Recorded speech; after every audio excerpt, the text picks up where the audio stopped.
Hello everyone, I am Aastha. Welcome करती हूँ आप सभी का अपने YouTube channel government job genuine notification SSC CHSL examination को लेकर के कुछ पॉइंट्स हम इस वीडियो में डिस्कस करने वाले हैं।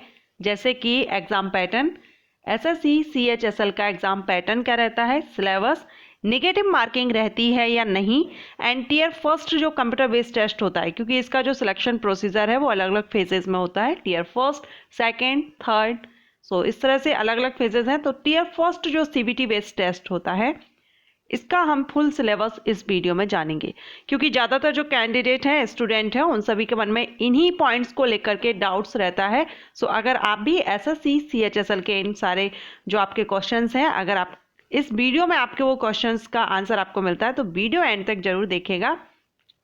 वीडियो स्टार्ट करने से पहले हम एसएससी सीएचएसएल एग्जामिनेशन के बारे में ब्रीफली जान लेते हैं, जिनको नहीं पता है कि एसएससी सीएचएसएल क्या है। एसएससी सीएचएसएल एसएससी के द्वारा 12th लेवल का जो एग्जामिनेशन होता है, अगर आप 12th बेस पर जॉब चाहते हैं, गवर्नमेंट जॉब अगर आप चाहते हैं 12th बेस पर, तो एसएससी के द्वारा सीएचएसएल एग्जामिनेशन कंडक्ट कराया जाता है। इसका फुल फॉर्म होता है combined higher secondary level examination. So अगर आप 12th पास आउट हैं और आप 12th के बेस पर जितनी भी पोस्ट रहती हैं, अगर आप उनके लिए जो कि सेंट्रल गवर्नमेंट के अंडर में आती हैं, गवर्नमेंट जॉब अगर आप चाहते हैं, तो एसएससी सीएचएसएल एग्ज़ाम आप दे सकते हैं। और ये हर साल ये एग्ज़ाम एसएससी के द्वारा कंडक्ट कराया जाता है। बहुत ही जल्द इसका नोटिफिकेशन आने वाला है। अगर आप 12th पास हैं, 12th के बेस पर आप चाहते हैं एसएससी का ये एग्ज़ाम देना, तो आप तैयार रहिए, क्योंकि बहुत ही जल्द इसका नोटिफिकेशन रिलीज़ होगा।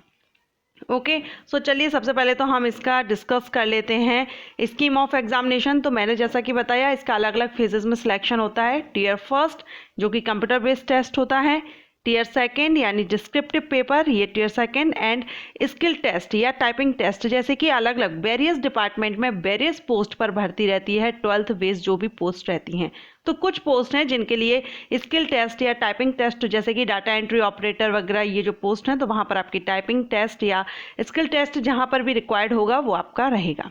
ओके, चलिए अभी हम यहाँ पर जो कंप्यूटर बेस्ड टेस्ट रहेगा आपका टीयर फर्स्ट, इसमें आपका इंग्लिश लैंग्वेज रहती है, बेसिक नॉलेज इंग्लिश लैंग्वेज की, general intelligence, quantitative aptitude and general awareness से क्वेश्चन आते हैं। 25 क्वेश्चन रहते हैं 50-50 मार्क्स के, यानी 1 क्वेश्चन 2 मार्क्स का रहता है। और टाइमिंग आपको दी जाती है 60 minute time duration for all 4 parts. So इसका जो टाइम ड्यूरेशन है वो 60 मिनट दिया जाएगा।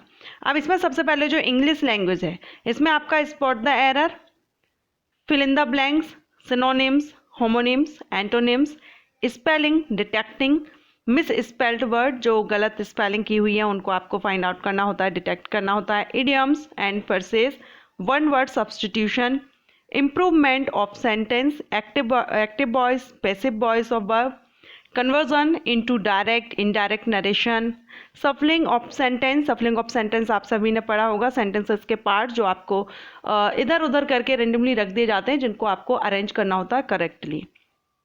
सफलिंग of sentence in a passage, तो इसमें भी आपको पैसेज दिया जाता है, उसको आपको रीड करना होता है और उसमें आपको अरेंज करना होता है। ठीक है, एंड क्लोज पैसेज, तो ये सभी जो है क्लोज पैसेज, इसमें आपका जो ब्लैंक रहते हैं उनको आपको फिल करना होता है। आपने देखा होगा जो छोटी क्लासेस में भी आजकल जो पैसेज दे देते हैं, और उसमें आपको जो पैराग्राफ है उसमें फिल करने के लिए ब्लैंक कर दिया जाता है और आपको फाइंड आउट करना होता है कि यहाँ पर क्या फिल करना है। सो इस तरह से आपका ये इंग्लिश का सिलेबस रहेगा। इसके बाद जनरल इंटेलिजेंस, तो it would be include question of both verbal and non verbal type. The test will be include question on semantic analogy.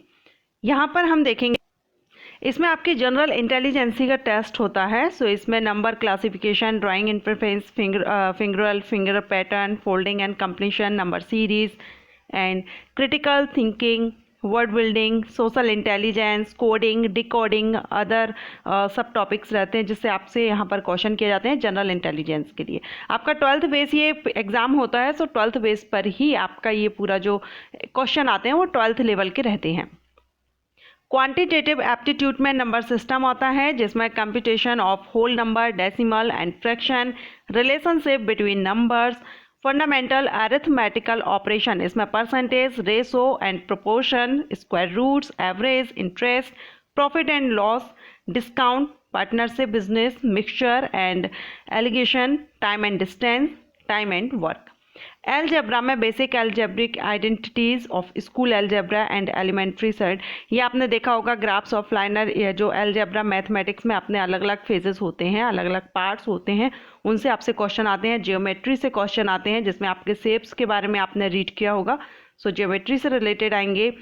And trigonometry, statistical chart, use of table and graphs, histogram, frequency polygon, Y diagram, pie chart, so ये पूरा 12th level का रहता है। Mensuration में triangle, quadrilaterals, regular polygon, circle, right frames, right circle, cone, pyramid, okay. And general awareness, ये 4 ही part रहते हैं। 4 part से आपसे क्वेश्चन किए जाते हैं। जनरल अवेयरनेस में जो कैंडिडेट है उसकी general awareness of the environment around him, आपके हमारे जो आसपास है जो एनवायरनमेंट है उसके प्रति आप कितनी अवेयर हैं, इससे रिलेटेड क्वेश्चन, यानी कि करंट अफेयर से रिलेटेड क्वेश्चन रहेंगे, आपके कल्चर से रिलेटेड, हिस्ट्री से रिलेटेड क्वेश्चन रहेंगे, economic sense, general policy and scientific. So इस तरह के the test will also include question relating of India and its neighbouring countries. India से रिलेटेड जो भी क्वेश्चन आपको, जिनकी नॉलेज आपको होना चाहिए उस तरह से, एंड जो भी नेबर कंट्रीज़ हैं उससे रिलेटेड क्वेश्चन इसमें रहते हैं। सो ये नॉर्मली जनरल अवेयरनेस जो क्वेश्चन है ये आप सब जानते होंगे। जो ये जो पार्ट है इसमें आपके करंट अफेयर्स या जी के जो आपके आसपास, हमारे आसपास जो योजनाएं या जो घटना घट रही हैं उससे रिलेटेड क्वेश्चन किए जाते हैं। लेवल इसका 12th बेस रहता है। अभी इसका नोटिफिकेशन नहीं आया, जब इसका नोटिफिकेशन आएगा तब नोटिफिकेशन आएगा तो मैं डिटेल वीडियो तो अपलोड करूँगी। उस टाइम पे अगर आप चाहेंगे कि लेटेस्ट जो सिलेबस आया है उसका वीडियो अपलोड कीजिए तो आप मुझे कमेंट कर दीजिएगा। जब वैकेंसी आएंगी उसी वीडियो में आप मुझे कमेंट कर सकते हैं, तो मैं कोशिश करूँगी आपका सिलेबस डिटेल में कवर करने के लिए। Okay friends, so I hope SSC CHSL का जो सिलेबस है उसकी इन्फॉर्मेशन आपको हो गई होगी, क्योंकि इसका नोटिफिकेशन बहुत ही जल्द आने वाला है। तो आपको अगर पहले से इसके सिलेबस की जानकारी आपको हो जाती है तो आप अपनी तैयारी अच्छे से कर लेते हैं। कुछ स्टूडेंट होंगे जो 12th पास आउट हैं, कुछ होंगे जो 12th अपियरिंग है, तो आई थिंक इसमें 12th अपियरिंग अप्लाई कर सकते हैं, लेकिन जो डॉक्यूमेंट वेरिफिकेशन वगैरह होता है उस टाइम पर आपको आपका प्रूफ देना होता है। तो अगर आपने अभी तक इसके लिए तैयारी नहीं की है तो आप कर सकते हैं 12th लेवल का। आप 12th लेवल का जो भी मैथ है आप तैयारी कर सकते हैं। बहुत सी शॉर्ट ट्रिक्स भी बुक्स अवेलेबल है मार्केट में मैथ के लिए, आप वो ले सकते हैं। ओके, सो आशा करती हूँ आपको वीडियो पसंद आया होगा। अगर वीडियो पसंद आया हो वीडियो को लाइक कर लीजिएगा। और एक और पॉइंट मैं यहाँ पर मिस कर गई हूँ, एक्चुअली मैंने आपको बताया था नेगेटिव मार्किंग के बारे में हम इस वीडियो में जानेंगे। तो एसएससी सीएचएसएल जो एग्जामिनेशन है इसका टियर फर्स्ट जो सीबीटी बेस्ड टेस्ट होता है इसमें नेगेटिव मार्किंग होती है। 0.50 मार्क्स के आपका माइनस कर लिया जाता है। 1 क्वेश्चन का 2 मार्क्स का रहता है, तो आपका जो भी एक आंसर अगर गलत होता है तो इसका 0.50 मार्क्स आपका माइनस होता है। सो केयरफुली इसमें आपको आंसर देना होगा। फिर भी इसका जो लेटेस्ट नोटिफिकेशन आएगा हम उससे भी पूरी डिटेल हम वीडियो में कवर करेंगे जब भी इसका नोटिफिकेशन आएगा। तो अगर आप एसएससी सीएचएसएल एग्जामिनेशन का वेट कर रहे हैं, चैनल को सब्सक्राइब कर लीजिए। जैसे ही इसका नोटिफिकेशन आएगा मैं वीडियो अपलोड करूंगी। और ये वीडियो पसंद आया तो लाइक कीजिए। Thank you.